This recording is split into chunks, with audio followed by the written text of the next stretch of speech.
Assalamualaikum, hai teman-teman. Kenalin, aku Nazda Rahma Susanto, mahasiswa dari Prodi Teknologi Produksi Tanaman Perkebunan semester 4 Polbangtan Medan.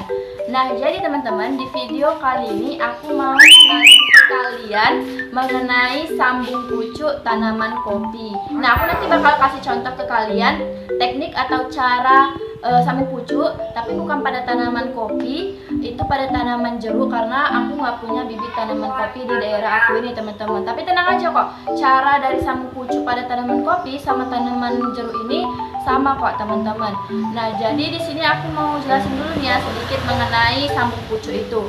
Nah, jadi sambung pucuk ini kita lakukan supaya kita mendapatkan bibit tanaman dengan kualitas terbaik teman-teman. Jadi kita menggabungkan dua kloan atau dua varietas atau dua jenis tanaman supaya kita bisa dapat hasil yang terbaik. Nanti kita pilih untuk batang bawah atau batang tanaman induknya itu kita pilih yang perakarannya kuat teman-teman. Biasanya itu bibit dari bibit generatif ya teman-teman. Secara kan bibit generatif itu keunggulannya perakarannya kuat. Nah, selanjutnya untuk sambungannya, untuk sambung pucuknya kita pilih dari tanaman yang produksinya bagus teman-teman, karena itu yang memang diharapkan dari sambung pucuk ini, yaitu kita mendapatkan produksi tanaman yang lebih bagus daripada tanaman induk itu teman-teman gitu. Oke, langsung aja kita lanjut ke video teknik cara sambung pucuknya teman-teman. Nah, oke teman-teman, jadi kali ini sebelum nanti aku contohin gimana cara sambung pucuknya,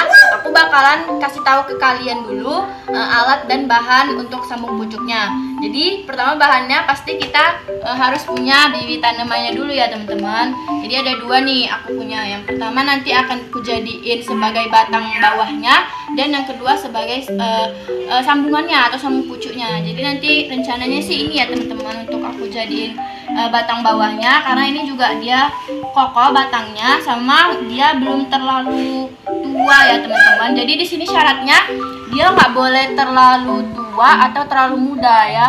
Kalau yang berkayu gini sebaiknya jangan ya, karena dia udah terlalu tua gitu. Nanti dia nggak bisa sambungannya itu susah ya, lama gitu ya. Nah, terus ini alat-alatnya. Pertama aku pakai gunting pangkas ya, supaya memudahkan untuk memotongnya nanti, motong batang bawahnya. Terus ini ada pisau. Aku gunain cutter atau pisau ini untuk motong sambungannya nanti ya, sama untuk ngelancipinnya gitu. Terus di sini aku punya plastik es, ini untuk sebagai pengikatnya. Jadi plastik esnya ini udah aku belah kayak gini, ini sebagai pengikatnya nanti. Sama ini aku punya plastik es juga sih, tapi yang besar, yang agak besar, ini untuk disungkup nanti, disungkup setelah kita ikat, kita sambung gitu ya, kita sungkup ya. Jadi ini pertama kita potong.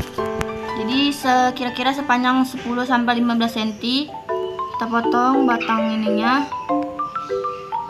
Ini kalau bisa nih, ini kan ada cabangnya, jadi kalau bisa tuh di bawah dari bekas cabangnya itu ya teman-teman kita potong.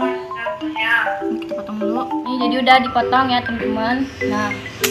Nah jadi langkah selanjutnya itu kita ambil sambungan pucuknya. Ini aku mau ambil dari sini ya teman-teman.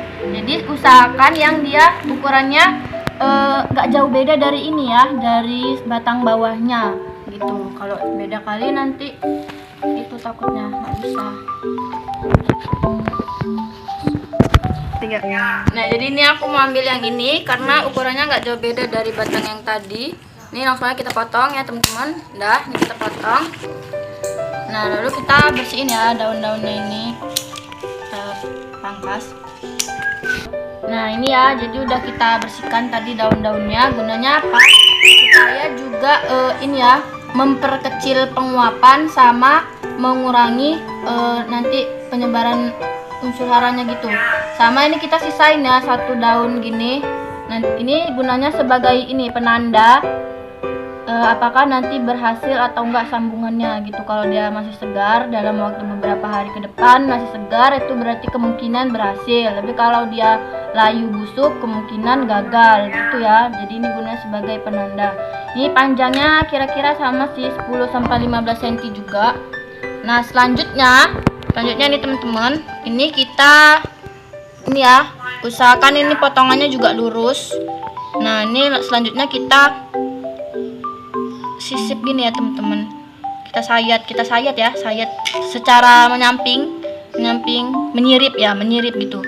Nih, di kedua ininya ya. Pelan-pelan aja ya teman-teman, jangan sampai tangan kalian terluka. Sayatannya juga harus lurus supaya nanti sambungannya bagus gitu ya. Nah, seperti ini teman-teman. Jangan terlalu panjang juga. Jadi sekitar hanya 1 sampai 2 cm nih ya kira-kira ya. Nih. Nah, seperti ini. Nah, selanjutnya ini kita belah ya. Nih ya, kita belah yang sambungannya tadi ya teman-teman. Ini kita belah gini. Kita belah pelan-pelan ya teman-teman, pelan-pelan.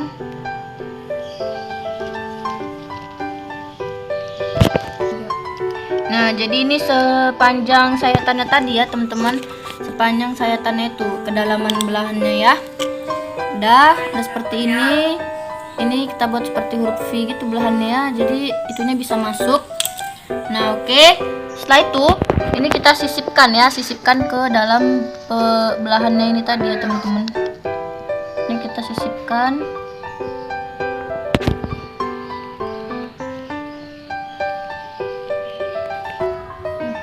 Nah, jadi seperti ini ya teman-teman, udah kita sisipkan. Nah, masukkannya itu ya sedalam sisipan yang tadi yang udah kita sayat tadi gitu. Nih, sampai dia tertutupin semua seperti ini. Kita masukkan. Nah, selanjutnya kita ikat dengan tali plastik yang tadi. Ini udah kita ituin. Nah, usahakan itu ngikatnya itu ketat dan rapat serta rapih ya, supaya sambungannya itu lurus bagus gitu. Nih, seperti ini ya teman-teman, kita lilitkan sampai ketat. Usahakan jangan sampai bisa air masuk gitu ya. Betul itu kata burung saya. Nah, setelah terikat rapi dan ketat seperti ini, lalu kita ikat ya. Ini supaya apa? Rapat dan rapi gini. Nah, ini supaya nggak masuk air nanti gitu ke sini. Jadi kalau misalnya air, takutnya dia busuk, terjadi pembusukan di situ. Akhirnya nggak jadi deh gitu ya. Kayaknya ini kita betul-betul rapat dan rapi. Usahakan juga jangan goyang-goyang. Nah, ini kan udah diikat ya, udah rapi. Lalu nih kita sungkup dengan bungkus es plastik ini.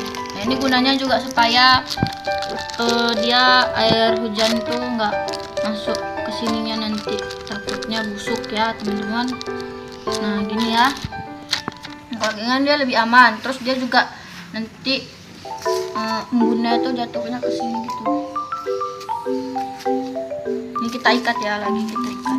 Tapi sebenarnya nggak disungkup juga nggak apa-apa, asalkan yang ininya tadi itu udah kalian pastiin bener-bener rapat gitu, jadi air hujannya nggak masuk. Ini karena saya jaga-jaga ya, takutnya masuk air hujannya, jadi saya sungkup aja. Nah, jadi ini kan tadi udah selesai nih ya, ini seperti ini penampakannya yang udah selesai. Nah, lalu ini kita tunggu 1 sampai 1,5 bulan. Nah, untuk melihat apakah dia udah tersambung secara benar atau belum ya. Tapi kita udah bisa cek ini berhasil atau enggak itu sekitar 2 sampai 3 minggu itu udah bisa kita cek. Seminggu pun udah kita bisa cek dengan cara yang tadi yang saya bilang, melihat ini daunnya ini dia masih tetap segar atau enggak gitu. Nanti kalau misalnya sekitar 2 sampai 3 minggu itu biasanya udah mulai muncul tunas juga yang baru gitu. Tanda dia udah tersambung atau belum ya. Jadi gitu. Nah, ini perlu kalian ketahui juga ya teman-teman. Jadi ini kalian usahakan ambil cucunya itu dari tanaman yang produksinya bagus. Nah, ini diharapkan produksinya bagus. Nah, terus yang batang bawahnya tadi yang kokoh, yang kuat perakarannya. Nah, tapi ini juga bisa nih ya dari yang tadi saya ambil. Ini produksinya bagus juga sih. Nah, ini kalian bisa ambil ini batangnya ini untuk kalian sambung pucuk sama tanaman jeruk yang ini teman-teman. Jadi nanti aku mau lakuin juga, tapi untuk caranya, tekniknya itu sama kayak yang ini tadi ya. Jadi pertama kalian sirip, baru nanti di sini kalian tempel, kalian sambung.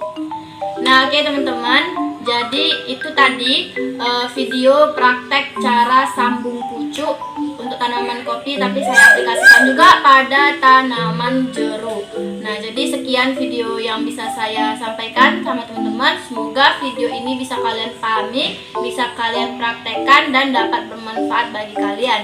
Terima kasih ya udah menyaksikan video ini dari awal sampai akhir. Assalamualaikum warahmatullahi wabarakatuh.